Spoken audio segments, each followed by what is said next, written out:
Mesdames et messieurs, 20h30, c'est l'heure de la grande édition sur la chaîne sénégalaise. Tout de suite, les titres qui barrent la une de l'actualité de ce samedi 9 juillet 2014. Entre les autorités municipales de Dakar et les marchands ambulants, la bataille est loin de connaître son épilogue car les marchands ont encore pris d'assaut les grilles de l'université Cheikh Anta Diop où ils étaient cherchés il y a pas longtemps. L'ouverture de la gare routière des Beaux-Maraîchers, un acte de l'État qui devrait être une satisfaction pour les chauffeurs et les voyageurs, mais c'est loin d'être le cas car pour ces derniers Beaux-Maraîchers est très éloigné et ils craignent pour leur sécurité. Sur l'international, le virus Ebola gagne du terrain et hante le sommeil des autorités ouest-africaines. Ainsi, l'OMS, l'Organisation mondiale de la santé, interpelle la communauté internationale pour une réelle éradication de ce virus qui a déjà fait plus de 993 victimes. Et toujours sur l'international, nous parlerons de la 69e anniversaire de la bombe atomique qui est célébrée ce samedi à Nagasaki. L'actualité sportive bouclera cette édition du soir. Bonsoir et bienvenue. Le chômage et l'exploitation de la classe ouvrière au Sénégal attirent également l'attention de l'Église. La jeunesse ouvrière chrétienne JOC aborde la problématique du travail au Sénégal, surtout la protection sociale et le dialogue social qui ont constitué les axes phares du forum tenu ce matin en collaboration avec le Bureau international du travail à l'Église Saint-Dominique. Une occasion pour l'État du Sénégal de connaître le droit et la stabilité sociale que le travail est censé assurer. C'est un compte rendu de Sorna Faye.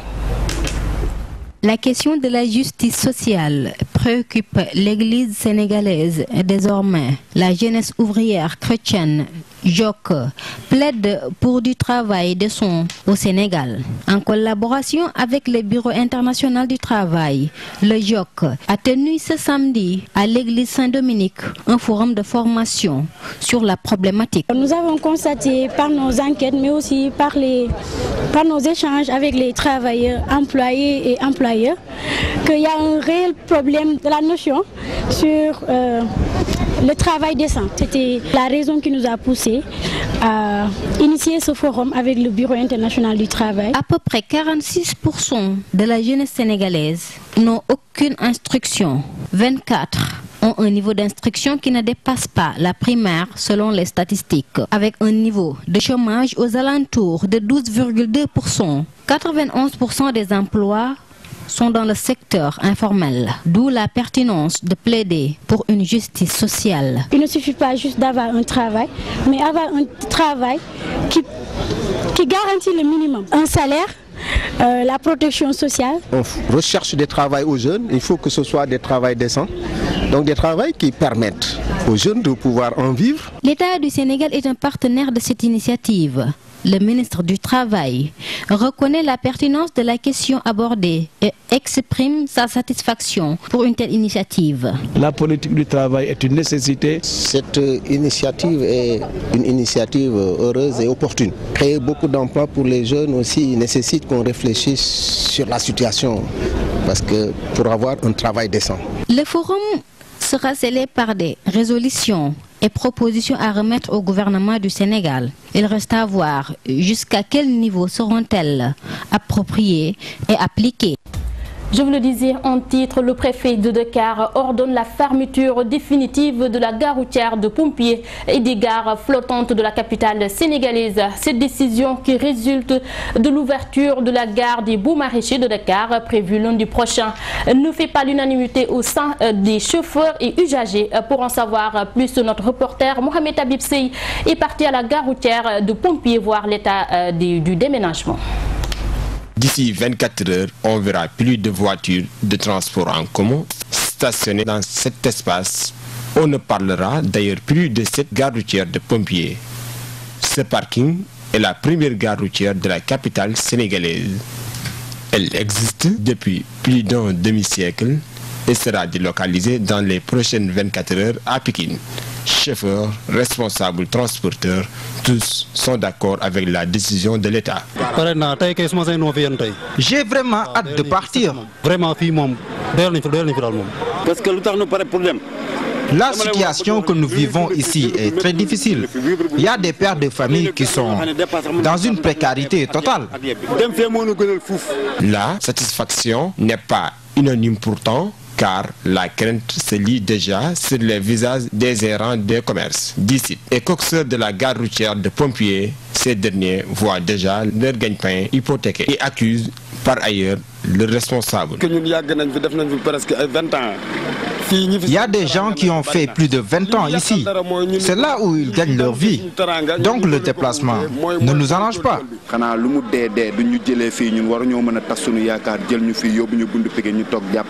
Si la nouvelle gare ne prend pas en charge les coxeurs, les apprentis, cela veut tout simplement dire que nos dirigeants nous ont trompés, car ils ont été corrompus. Des accusations battues en brèche par les mises en cause. Si les dirigeants étaient décorrompus, mais ils ne mèneront pas la bataille pendant 14 mois. Les usagers de ces transports en commun rencontrés ne sont pas pour la délocalisation parce que... Avec cette nouvelle gare routière, la situation sera encore pire pour nous. Déjà, avec la gare routière de Pompiers, on n'avait plus les problèmes du monde pour payer le taxi au retour d'un voyage pour rentrer chez nous. À plus forte raison si on descend à Pikine. La mesure de fermeture des gares routières concernées prend effet dimanche à 18 h, signale l'arrêté préfectoral. Les activités des gares fermées seront transférées à la nouvelle gare des Beaux Maraîchères d'une superficie de 16 hectares à l'entrée de Pikine.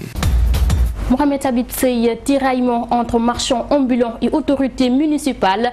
Entre les deux, la relation reste toujours tendue. Le déguerpissement opéré dernièrement au riz de l'université de Dakar ne règle pas le problème pour le moment. Les installations commerciales reprennent petit à petit. Les ambulants refusent de céder à la pression de la mairie. Ils fustigent l'absence de mesures d'accompagnement. Ils remettent également en cause la gestion du président Macky Sall pour qui ils auraient fait beaucoup de sacrifices. Le reportage est signé Sorna Faye. Nous avions installé des tables et la mairie nous a déguerpis. Deux parmi nous ont été retenus hier. La police dit qu'ils auront leurs marchandises lundi. C'est sûr que les produits liquides vont pourrir. On est là, il y a la sécurité qui nous chasse ici. À tout moment, ils peuvent revenir nous déguerpir et on sera obligé d'obéir et d'attendre qu'ils partent pour nous réinstaller. On n'a pas le choix. On dégage, le lendemain on va quelque part aussi, là-bas aussi on dégage, on va quelque part. Mais c'est ça, on est obligé de faire ça. Pendant un mois, on a retenu mes marchandises au commissariat.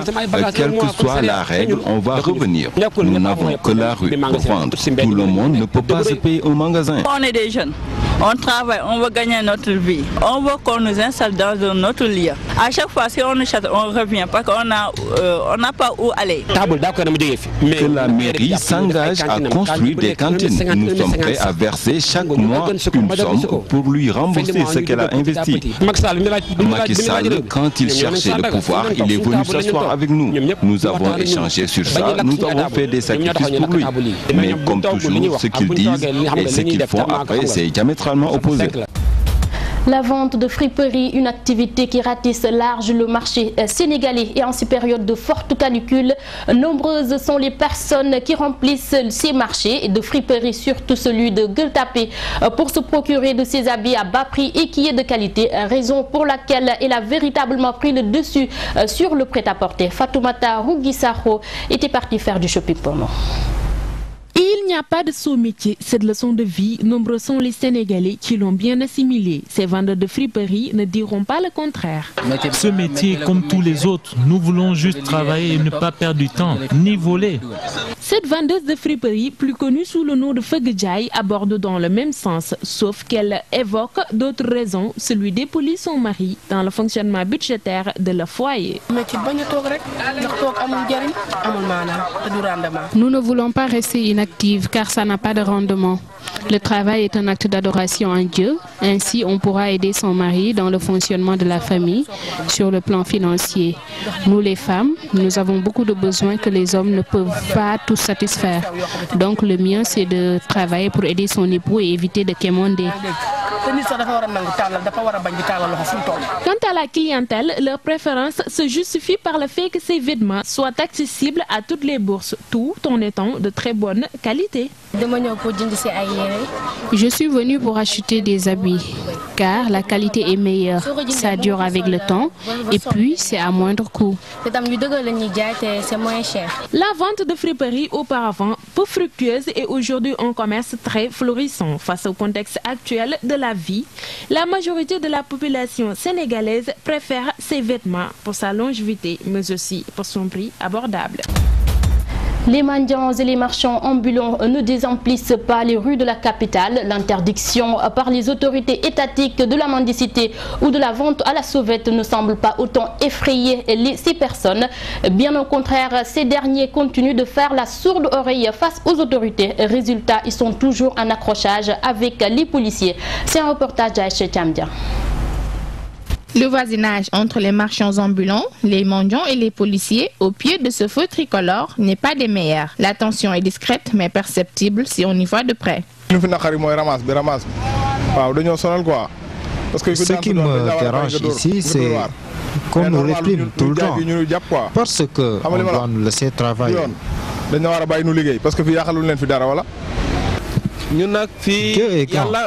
À chaque fois, nous avons de quoi manger. Parfois, on gagne 1000 francs par jour, 3000 francs, voire 4000 francs. On a toujours de quoi nous nourrir. Soucieux de leur avenir qui ne s'annonce pas rose, ces marchands ambulants et ceux qui font la manche appellent l'État à intervenir en leur faveur.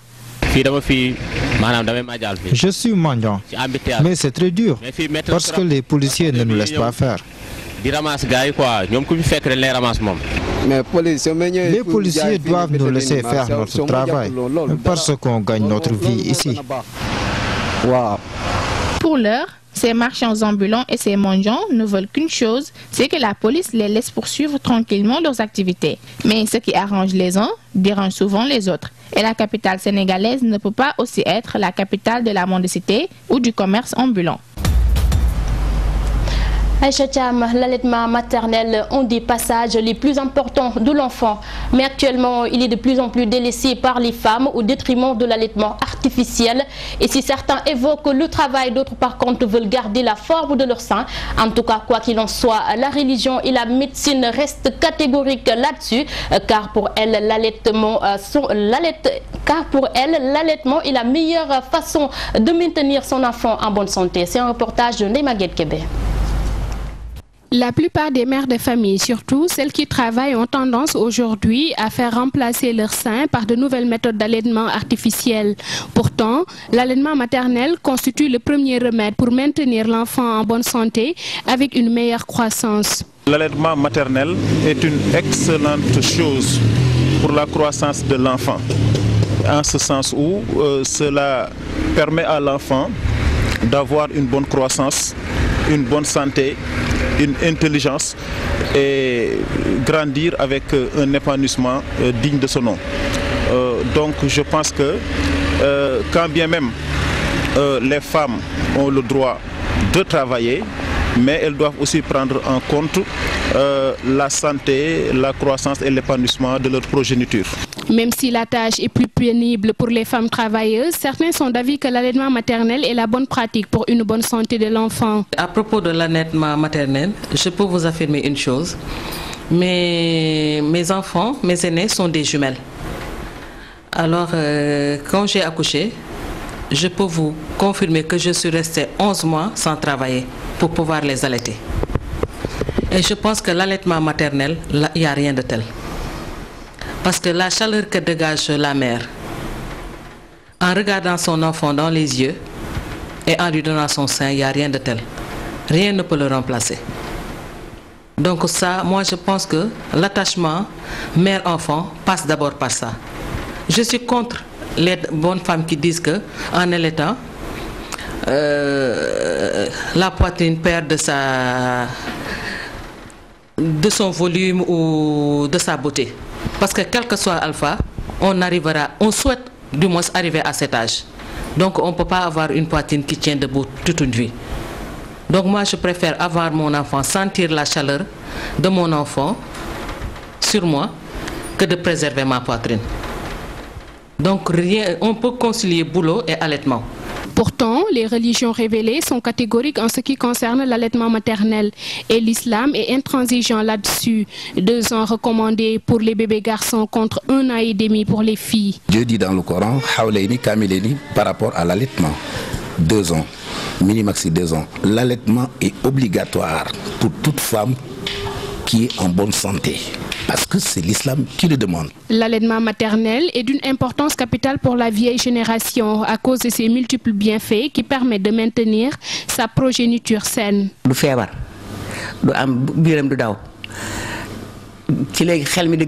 Il faut allaiter les enfants avec le lait maternel pour lutter contre les maladies telles la diarrhée et la malnutrition. Mais les filles d'aujourd'hui ont tendance à ne pas allaiter pour cause le manque de temps dû au travail ou pour ne pas voir leur sang chuter. Et pourtant, moi je travaille mais je n'ai jamais donné le biberon à mon enfant. Les recherches scientifiques découvrent encore aujourd'hui l'importance de l'allaitement maternel. Le lait maternel est complexe et inimitable. Le geste d'allaiter dépasse la nutrition. C'est une façon d'entrer en communication.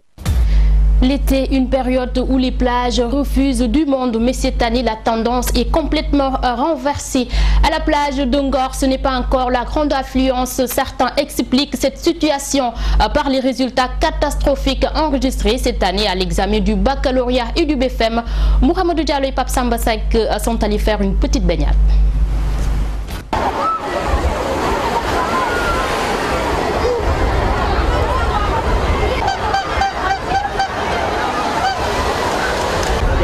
Si le village de Ngor a pu atteindre cette cote de popularité qui dépasse même nos frontières, c'est en grande partie grâce à cette plage. Les raisons qui poussent ces personnes de tout âge à venir ici sont diverses.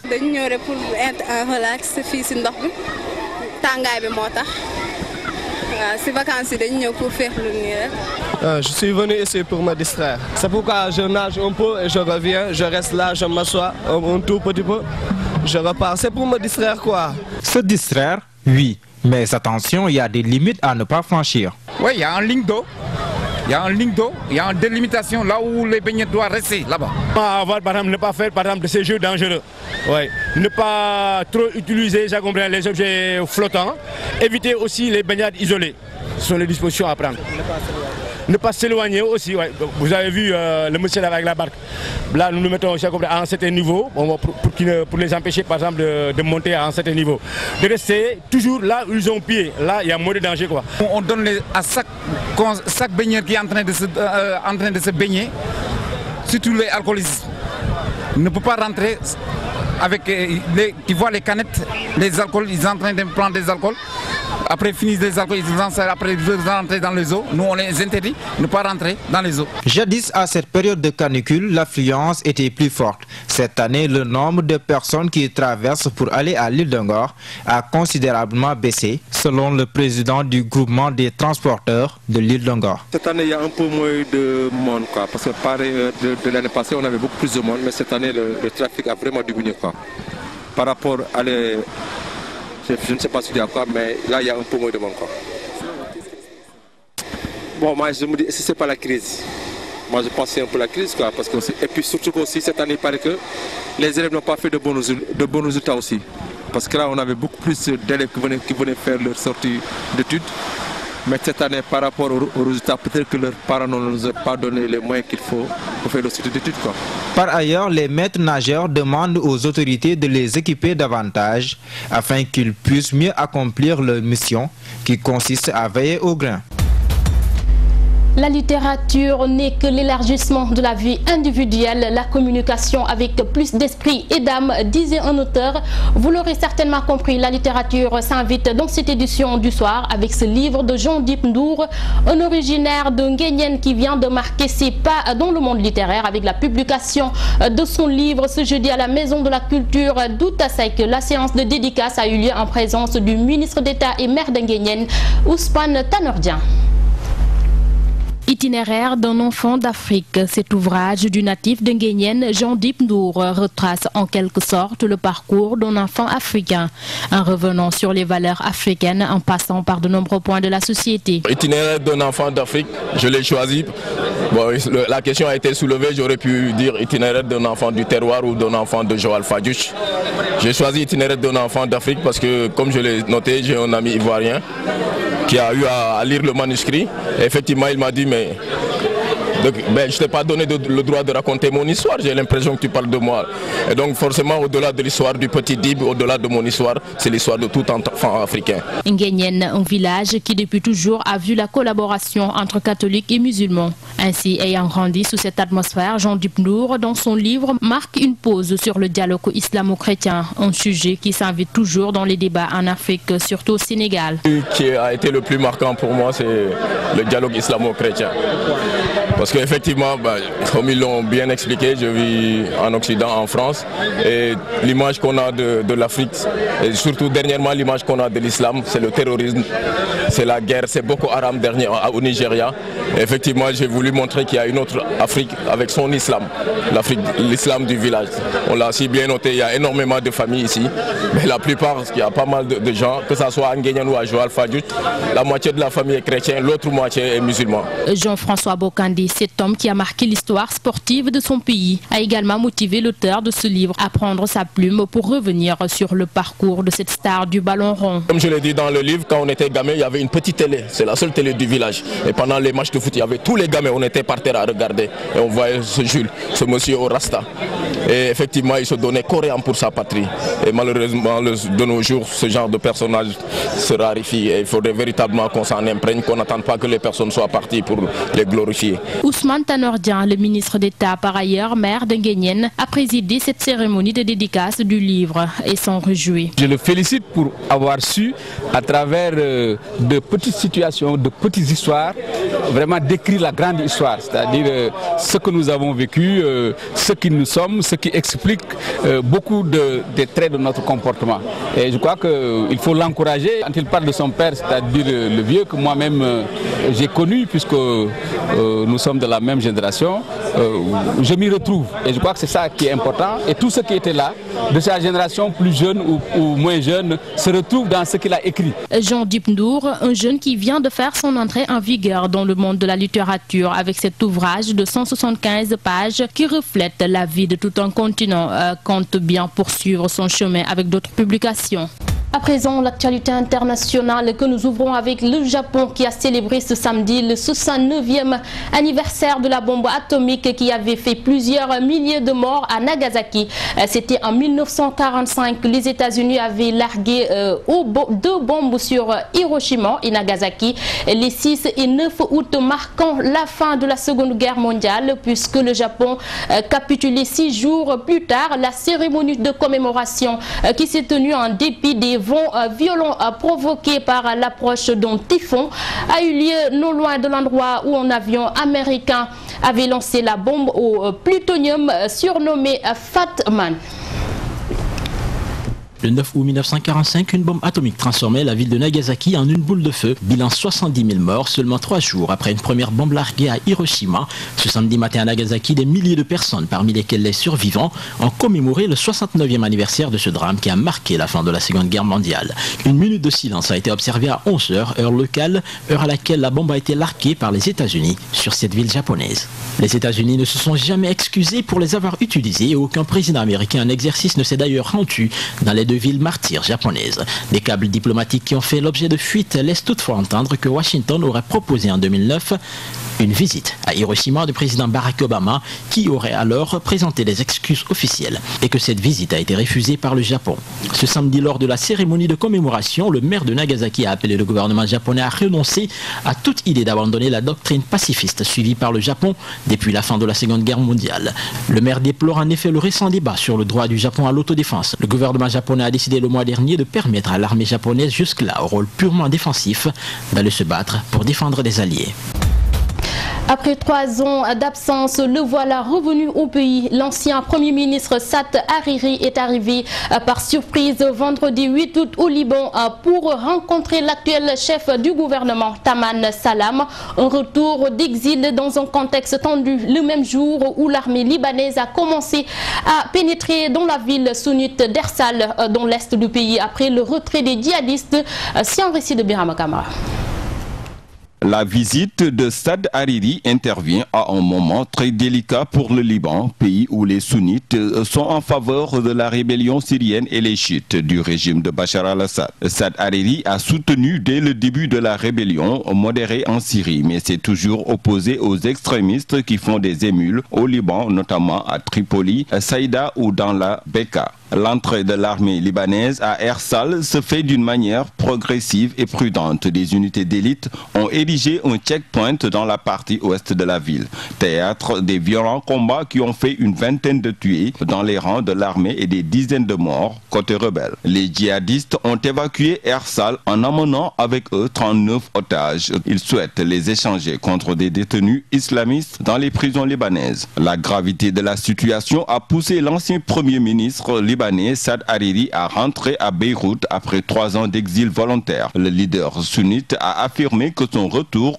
vise à concrétiser l'aide saoudienne urgente d'$1 million allouée à l'armée libanaise pour combattre les groupes djihadistes. Mais ce n'est pas la seule raison. Le chef du courant du futur veut resserrer les rangs de son parti dans la base et grignoté par des mouvements extrémistes sunnites à la faveur de la montée en puissance des groupes djihadistes en Syrie et en Irak. Fils de Rafik Hariri, l'ex-premier ministre assassiné en février 2005, Saad Hariri a dirigé le gouvernement libanais entre 2009 et 2011 avant de quitter le pouvoir après la démission de 11 de ses ministres. Soutenu par Washington et Riyad, il a annoncé en janvier sur une chaîne française son intention de retourner dans son pays pour participer aux prochaines élections législatives prévues pour l'automne.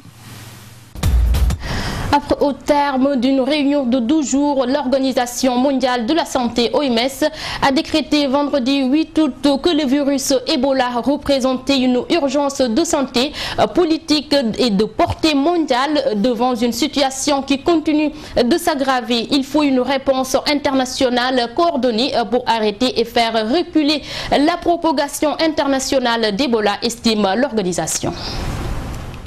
L'Organisation mondiale de la santé, OMS, a annoncé mercredi 6 août qu'elle allait saisir en début de semaine prochaine un groupe d'experts sur les questions d'éthique quant à l'usage éventuel d'un traitement expérimental mis au point aux États-Unis contre le virus Ebola dénommé SMAP. Le SMAP, un traitement expérimental mis au point par la société biotechnologie MAP Biopharmaceutical, basée en Californie et qui est le fruit d'un programme financé par le gouvernement et l'armée américaine en collaboration avec les autorités sanitaires canadiennes. Ce médicament a été administré à 2 humanitaires américains, Kent Brantley et Nancy Wright-Ball, infectés par le virus Ebola lors d'une mission humanitaire au Libéria et rapatriés depuis aux États-Unis. L'OMS avait été interpellée mardi par 3 spécialistes reconnus des maladies infectieuses qui l'exhortaient à autoriser l'usage de ce traitement en Afrique, dans les pays touchés par l'épidémie de fièvre hémorragique. Une possibilité que Barack Obama interrogeait mercredi sur le sujet a jugé prématuré, estimant que toutes les informations n'étaient pas disponibles pour déterminer si le médicament était efficace. S'il n'existe pour l'heure donc aucun traitement ni vaccin validé contre le virus Ebola, de nombreux protocoles expérimentaux sont testés par les scientifiques du monde entier pour lutter contre cette fièvre hémorragique mortelle qui a fait 887 victimes en Afrique de l'Ouest. Merci à Birama Kamara et à ce stade du journal, nous laissons place à l'actualité sportive avec la complicité de Amar Sissé.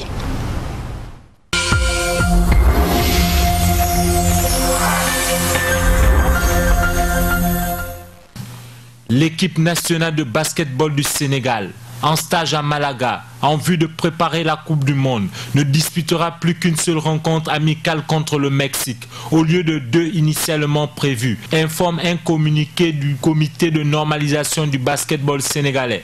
Selon le CNBS, Cette décision s'explique par l'arrivée tardive des Mexicains qui n'ont toujours pas rejoint l'Espagne. Les poulains du sélectionneur Cheikh Sarr joueront désormais contre le Mexique le 15 août avant d'être reçus 2 jours plus tard pour le deuxième match de préparation par l'Espagne, pays hôte du mondial. L'Égypte, l'un des adversaires du Sénégal en amical, n'a toujours pas effectué le déplacement dans le pays organisateur de la compétition. Par contre, la Lettonie et la République dominicaine sont déjà sur place et prêtes à en découdre avec les Lions du Sénégal le 22 et 23 août prochain, précise le communiqué du CNBS qui ajoute que d'autres possibilités de matchs amicaux sont à l'étude. À noter que le Sénégal débutera le mondial le 31 août à Séville, dans un groupe B composé de l'Argentine, la Grèce, la Croatie, des Philippines et du Porto Rico. Depuis l'arrivée des investisseurs qataris au Paris Saint-Germain, il y a 3 ans, le PSG ne s'est jamais imposé pour son premier match en championnat. Et cela n'est pas près de s'arrêter, puisque le club de la capitale en déplacement à Reims hier n'a pas fait mieux qu'un match nul 2-2. Les Parisiens qui ont ouvert le score très tôt dans la partie, grâce à leur attaquant vedette Zlatan Ibrahimovic, vont par la suite se montrer maladroits. Les Rémois qui procèdent en contre vont revenir au score à la 22e minute grâce à Prince Onyang et prendre l'avance à la 34e minute de jeu. À la suite de la réalisation d'Antoine Deveau, de retour des vestiaires, le Suédois Zlatan Ibrahimovic égalise à la 62e minute. Oui, il a marqué, il a marqué. Enfin non, c'est pas lui qui marque, hein, c'est Placide contre son camp, hein, puisque le ballon n'est pas vers le but. Après avoir raté un penalty en première période, 2-2 entre les deux équipes au coup de sifflet final, le champion de France en titre commence timidement son championnat. Suite de la première journée ce samedi, avec notamment le déplacement de Marseille à Bastia et Lille, 3e de la dernière édition du championnat, qui reçoit le promu Metz. Le Dauphin monégasque clôturera dimanche la première journée en recevant Lorient.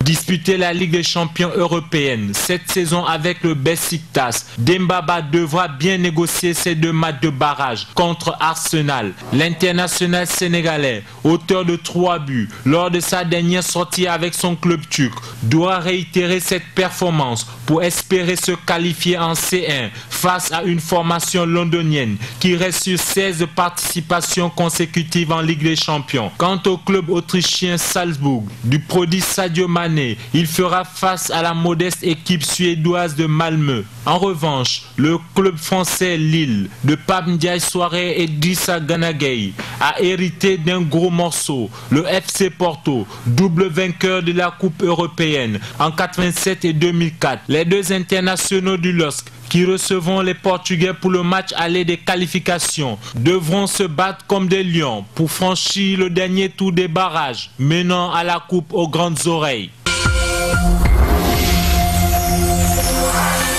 Voilà, mesdames et messieurs, c'est avec cette page sportive que nous refermons cette édition du soir. À toutes et à tous, merci d'avoir suivi. Merci à Alassane pour la complicité technique et merci à toute l'équipe rédactionnelle qui ont permis la réalisation de cette édition du soir. Le programme se poursuit sur la chaîne sénégalaise. Excellent week-end à vous, au revoir.